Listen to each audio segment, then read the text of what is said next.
Ada kalanya ketika segala hal yang kita rasakan perlu diekspresikan ke dalam bentuk rasa yang dapat dirasakan raga indrawi manusia.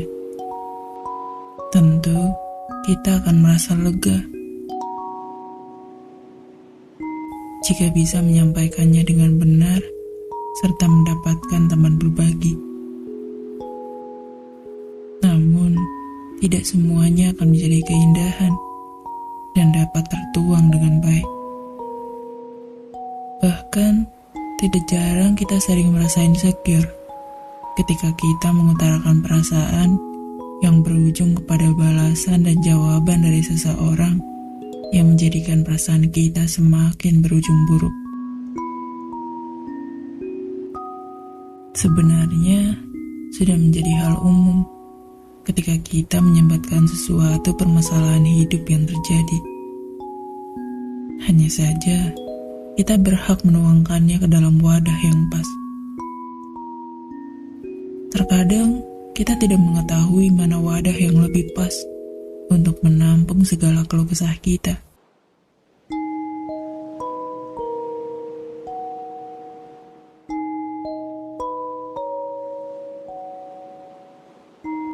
Dan apabila kau dapat mengetahui wadahnya, maka akan menjadi suatu perjalanan unik dalam menemukan titik kelegaan diri, mencurahkan permasalahan yang dialami. Mungkin kehadiran Lara adalah salah satu cara interaksi alam semesta dengan kita, supaya menyadari bahwa kesempurnaan adalah ilusi yang menjebak, fata morgana di gurun pasir yang memikat.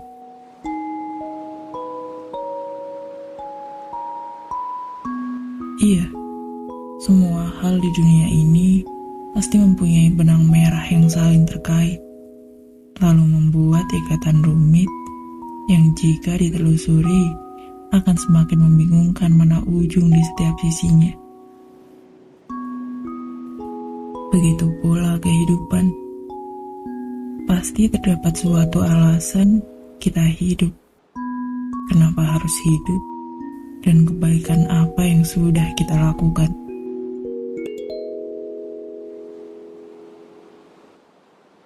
Untuk itu, jangan lantas lupa alasan kita hidup kali ini.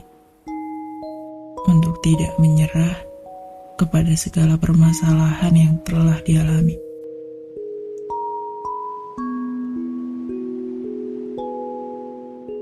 Meski harus beriringan dengan air mata dan sesak di dada, setidaknya kita masih bisa tertawa dan meneruskan kehidupan. Setidaknya dalam perjalanan ini akan kita temui makna syukur dan pengalaman berharga dengan keyakinan bahwa kita tidak pernah sendiri, karena ada Tuhan yang menemani.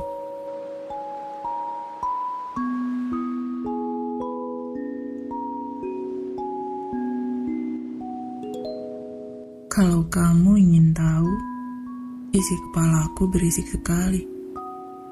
Setiap malam dia berdebat tentang apa-apa yang sebenarnya tidak apa-apa jika tidak didebatkan.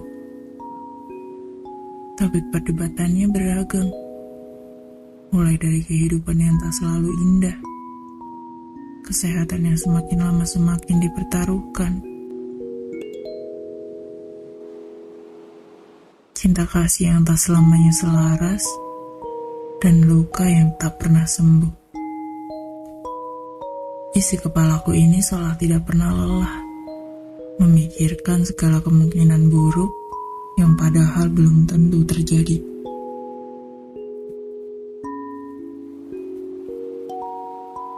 Tidak jarang, dia juga membuatku merasa lelah sekali. Membuatku harus merasakan perasaan-perasaan yang menyusahkan. Semakin aku ikuti, semakin aku tenggelam akan pikiranku sendiri. Sudah ku cari 100 kata-kata bijak untuk tak overthinking. Walau tidak bisa membuat pikiranku berhenti, paling tidak Ku berharap bisa sedikit menenangkan.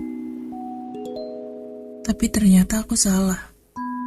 100 kata-kata itu tak lebih dari susunan kalimat yang tak berefek apa-apa. Yang bisa mengendalikan pikiran kita, ya hanya kita sendiri. Aku tahu, melakukannya tak akan semudah ketika kita berbicara. Namun satu hal yang perlu kamu sadari. Kamu tak akan kemana-mana jika terus memikirkan apa yang seharusnya tak perlu dipikirkan. Sadarkah, waktumu habis terbuang. Pikiran juga tubuhmu semakin lelah. Dan kamu menyakiti orang-orang yang menyayangimu. Ketahuilah, tidak ada awan mendung di langit yang selamanya. Tidak ada pula cuaca cerah yang selamanya. Sehabis kegelapan, akan lahir pagi membawa keindahan. Dan kamu harus percaya, kamu berhak untuk bahagia.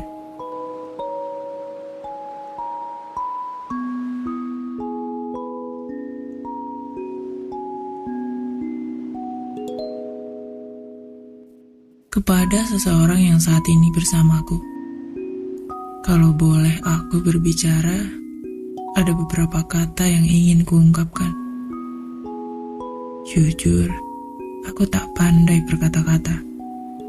Dan kalaupun aku bisa, tidak ada kata yang bisa menggambarkan rasa syukurku memilikimu. Seseorang yang begitu baik, yang belum pernah aku temui di sepanjang 24 tahun di dalam hidupku. Seseorang dengan banyak pikiran, mengutamakan kebahagiaan orang lain daripada bahagianya sendiri. Seseorang dengan keteguhan hati, mengusahakan setiap hal yang terbaik. Kepada seseorang yang saat ini bersamaku, jika kau mendengarnya, mungkin ini adalah ungkapan paling klise. Karena sesungguhnya, bahagiaku saat bersamamu tidak pernah bisa diungkapkan dengan kata-kata. Sekalipun kata-kata terindah, tidak pernah dapat mewakili apa yang aku rasakan. Seseorang yang bersedia tetap membimbingku di saat orang lain mungkin sudah memilih untuk berbeda arah. Seseorang yang tidak pernah pergi, meskipun tahu banyaknya kurangku. Seseorang dengan segala kelebihannya, yang tetap bersedia melengkapiku. Kepada seseorang yang saat ini bersamaku, terima kasih sudah bersedia setia membersamai setiap senang dan sedihku. Terima kasih karena telah begitu baik padaku di saat aku begitu menyebalkan. Terima kasih sudah begitu sabar dalam menggenggam tanganku dalam kebingungan. Aku tak ingin menjadi cerita yang sudah-sudah, yang pernah aku dan kamu alami. Karena kisah kita harus berbeda. Karena kisah kita harus lebih baik dari itu. Aku percaya kisah kita masih panjang. Dan percayalah, ini adalah kisah dari sebuah perjalanan.